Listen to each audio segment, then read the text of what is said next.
नमस्कार सांग माने भेरी गुड मॉर्निंग। आज आम पहुँच जाइचु आमर अनुगोल। देखु एटा हूँ अनुगोल रेलवे स्टेशन बाहर दृश्य।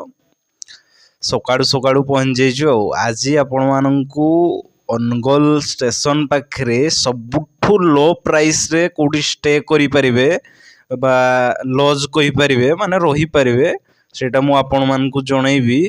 आपण माने जदि बीडी एग्जाम पई आसुचंती तेबे निहाती जानि थांतु माने सबुठु लो बजेट रे कोठी रही परिबे। एटा देखंतु हमर रेलवे रो रेस्टोरेंट मध्ये अछि। रेलवे कोच रेस्टोरेंट बहुत कम प्राइस रे बढ़िया खाद्य दियंती। आउ प्राइस अकॉर्डिंग रे क्वांटिटी भी बहुत बढ़िया रुए। आपण आसीबे जदि निहाती एठी खाइबे कारण बाहर अपेक्षा एटा ही बेटर रुए कारण आरगुड़ा सब आंध्रा हिसाब रे ही तैयारंती। एटा देखंतु से होची हमर जो रेलवे रो रिटेयरिंग रूम बुक करथलु मात्र 230 टंका रे 24 घंटा पूरा double bed non AC room. आपण जदि एसी नेवा पई चाहउचंती 400 450 टका आपण मान को पड़िवो। आउ नॉन एसी तेणु करी 230 टका रे 24 घंटा स्टे।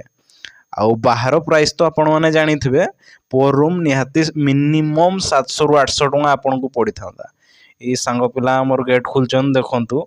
आउ गेट रे जाली वाला गोटे गेट देछि बाहर जे मशा फसा पसी परिबे नै बोली। आउ भितरे देखंतु केंदी कोन अछि चलन मु आपण मान को देखौछि। हम बाहर को खाइबा पई जाइतलु तेणु करी लाइट भी ऑन अछि। आउ देखंतु बाहर दृश्य आउ चेयर भी पड़छि देखंतु। आउ गोडरेज मध्य देछि। आउ एटा बेड देखंतु बहुत बढ़िया आज्ञा। आउ टेबुल लेफ्ट साइड गोटे देछि खाइबा पीबा पई आपण पार्सल आनि के मध्य गोटे टेबुल चेयर देछि आराम से खाई परिबे। आउ आपण भी देखि पारुथुए प्राइस अकॉर्डिंग रूम बहुत बढ़िया अछि। 5 to 5 रेटिंग देबे। आउ विंडो मध्य दुईटा अछि। आउ इजीली आपण माने को ट्रेन आसुची को ट्रेन जाउची इजीली सुनी भी परिबे। आउ वाशरूम भी बहुत बढ़िया अछि। आउ आपण को देखै दिबी वाशरूम भी फैन भी दुईटा देछि देखंतु। आउ बार लाइट दुईटा देछि। आउ सीलिंग भी मध्य करछि माने गोटे प्रकार कहया पई गले दुईटा विंडो देछि डोर स्क्रीन देछि। आउ बेड भी आज्ञा जो मैट्रेस देछि बहुत बढ़िया मैट्रेस इजीली निद होबो। बहुत गदी माने आराम वाला मैट्रेस टा देछि सॉफ्ट वाला।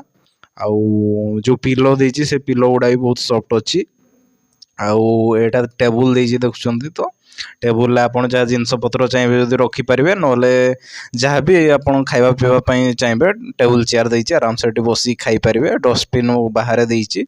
आउ लाइट देछि फैन देछि दुईटा पुणी चार्जिंग सॉकेट भी देछि। आउ देखिबा पई गले नै देखंतु ऊपरे आ गोटे सॉकेट देछि माने टोटल 3टा सॉकेट देछि चार्जिंग पई। आउ ओवरऑल देखिबा पई गले बहुत बढ़िया अछि रूम। रेटिंग पाखा पाखी से 5 रु 10 भी दे देबी ना जो प्राइस अकॉर्डिंग 230 प्राइस हिसाब रे एमती रूम कोनसी जगह रे ही पाइबे नै। आउ बाहर आपण जेकी पचारि बुझिबे निहाती आपण को मिनिमम 700 रु 800 न देले कोनसी जगह रूम ही मिलियो नै। आउ सेटा आपण जदि आसीचंती आगरु निहाती सेटा आपण जानि भी थिबे तेणु करी आपण निहाती जानि थांतु।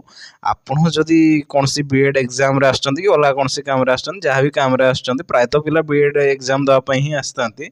जदि भी आछंती आउ आपण जानि रखंतु माने सबुठु लो बजेट रे आपण कोठी माने रूम नै कि रही पारे मात्र हमर 230 टंका हमको पड़ीथिला। आउ ऑनलाइन बुक कले आपन को 10-20 टका एक्स्ट्रा जीएसटी पड़ी पारे किंतु प्राइस अकॉर्डिंग बहुत ही बढ़िया रूम। आउ देखंतु एठी गोडरेज देछि आपन जिंस पत्र चाहिबे जदि एठी इजीली रखि परिबे। आउ बैग फैग भी ऊपर रखि परिबे। आउ जहाँ मेकअप फेकअप जदि हेबे आराम से आईना सामने रे मेकअप भी हे परिबे। आउ तापरे वाशरूम राइट साइड अछि बहुत बढ़िया माने आपण मान को आउ कोन कहबी कोंतु एतकी प्राइस रेंज रे आउ रूम पाइबाटा बहुत मुश्किल कारण हटी डॉर्मेट्री भी मध्य पाइबे नै अलगा जगह रे एतकी प्राइस रे। आउ तापरे सफा सुतरा भी ठीक अछि माने कोन कहबी सफा सुतरा एवरेज आउ तथापि प्राइस अकॉर्डिंग बहुत बढ़िया अछि। एटी हैंगर दुईटा देछि ड्रेस पत्र टांगिया पई दुईटा हैंगर देछि आपण आपनकर जिंस पत्र बा ड्रेस आराम से एटी टांगी परिबे। आउ एटर बाथरूम अछि बाथरूम रे बॉल टा फ्यूज हेछि तथापि चलिबो। आउ एटा होछि विंडो देछि विंडो रो आपण स्टेशन को ट्रेन लागि छि कोन एटा इजीली आपण सुना जिवो। ଆଉ ଆପଣ ସେଇ ହିସାବରେ ରେଡ଼ି ବି ହେଇପାରିବେ। ଆପଣଙ୍କ ଟ୍ରେନ୍ କେତେବେଳେ ଆସିବ କ'ଣ ଆସିବ ଇଜିଲି ଆପଣ ଶୁଣିପାରିବେ, ସେଇ ହିସାବରେ ଆପଣ ବାହାରିକି ବି ଯାଇପାରିବେ। ଆଉ ବେଶୀ ସାଉଣ୍ଡ ହୁଏ ନାହିଁ, ମାନେ ଇଜିଲି ଆପଣ ଶୋଇପାରିବେ ରାତି, କାରଣ ରାତି ବିଶେଷ ଟ୍ରେନ୍ ବି ଏତେ ଯାସ୍ କରେ ନାହିଁ, ତେଣୁକରି ଇଜିଲି ଆପଣ ଶୋଇପାରିବେ, କିଛି ଆପଣ ଡିଷ୍ଟର୍ବାନ୍ସ ବି ହେବନି। ଏ ଦେଖନ୍ତୁ ମାନେ ୱିଣ୍ଡୋରୁ ଷ୍ଟେସନର ନଜରାଟା ଆଉ ମାନେ ପାଖାପାଖି ଏଇଟା ଆମର ରାତି 10ଟା ପାଖାପାଖିର ଭିଡ଼ିଓଟା ମୁଁ ବନେଇଛି ଆଉ ବହୁତ ବଢ଼ିଆ ଅଛି। ଆଉ ମାନେ ଗରମ ଦିନ ପାଇଁ ବି ବଢ଼ିଆ ଅଛି। ଡୋର୍ ଦୁଇଟା ଯଦି ଆପଣ ସରି ୱିଣ୍ଡୋ ଦୁଇଟା ଯଦି ଖୋଲିଦେବେ ଆରାମସେ ପବନ ଆସିବ, ଆପଣଙ୍କୁ କିଛି ପ୍ରୋବ୍ଲେମ୍ ସେମିତି କିଛି ହେବନି। ଆଉ ତାପରେ ଦେଖିବା ପାଇଁ ଗଲେ ଏଇ ପ୍ରାଇସ୍ ଆକର୍ଡ଼ିଂରେ ଏମିତି ରୁମ୍ ଆପଣ ପାଇବେନି, ତେଣୁକରି ୟାକୁ ବୁକ୍ କରିବା ପାଇଁ ଯଦି ଚାହୁଁଛନ୍ତି ଏଇଟା ଆଜ୍ଞା ଅନଲାଇନ୍ରେ ହିଁ ବୁକ୍ କରିବେ, କାରଣ ପ୍ରାୟ ଅଫଲାଇନ୍ରେ ଏଇଟା ପ୍ରାୟ ବୁକିଂ ହେଇଯାଇଥାଏ, କାରଣ ଲିମିଟେଡ଼ ରୁମ୍ ଅଛି, 2ଟା ହିଁ ରୁମ୍ ଅଛି, ତେଣୁକରି ଆପଣ ଅନଲାଇନ୍ ହିଁ ଟ୍ରାଏ କରିବେ ବୁକ୍ କରିବା ପାଇଁ। ଆଉ ଏଇଟା ଦେଖନ୍ତୁ ୱାସରୁମ୍, ଏଇଟା ବେସିନ୍ଟା ଅଛି, ତାପରେ ସେପଟେ ଆମର ଇଣ୍ଡିଆନ୍ ଟଏଲେଟ୍ ଅଛି। ଆଉ ଇଜିଲି ଆପଣ ଏଇଟା ବି ଆମକୁ ଠିକ୍ ଲାଗିବ ଆଉ ଇଣ୍ଡିଆନ୍ ଟଏଲେଟ୍ ଯେହେତୁ ଅଛି, ଆମେ ଆଉ ୱେଷ୍ଟର୍ଣ୍ଣ ଟଏଲେଟ୍ ଟିକେ ଅକ୍ୱାର୍ଡ ଫିଲ୍ ହେବ। ଆଉ ବେଡ୍ ବି ଠିକ୍ ଠାକ୍ ଅଛି। ଆଉ ଯଦି ଆପଣ ବୁକ୍ କରିବା ପାଇଁ ଚାହୁଁଥିବେ ପ୍ରାୟ ଅନଲାଇନ୍ ହିଁ ବୁକ୍ କରିବେ, କାରଣ ଅଫଲାଇନ୍ ଷ୍ଟକ୍ ମାନେ ରୁହେ ନାହିଁ, 2ଟା ହିଁ ରୁମ୍ ଅଛି, ତେଣୁକରି ଅନଲାଇନ୍ ହିଁ ପ୍ରାୟ ବୁକ୍ କରିଦିଅନ୍ତି। ଆଉ ଆପଣଙ୍କୁ ଯଦି ବୁକ୍ କରିବା ପାଇଁ ପଡ଼ିବ ଗୋଟେ ଆପଣ ରିଜର୍ଭେସନ୍ ଟିକେଟ୍ଟେ ନିହାତି ଦରକାର, ତେଣୁକି ସେ ସେକେଣ୍ଡ ସିଟିଂ ହେଉ କି ଆମର ସ୍ଲିପର୍ ହେଉ କି ଏସି ହେଉ, ଯାହା ବି ଟିକେଟ୍ର ରିଜର୍ଭେସନ୍ ଥିଲେ ସେ PNR ନମ୍ବରରେ ଆପଣ ବୁକ୍ କରିପାରିବେ।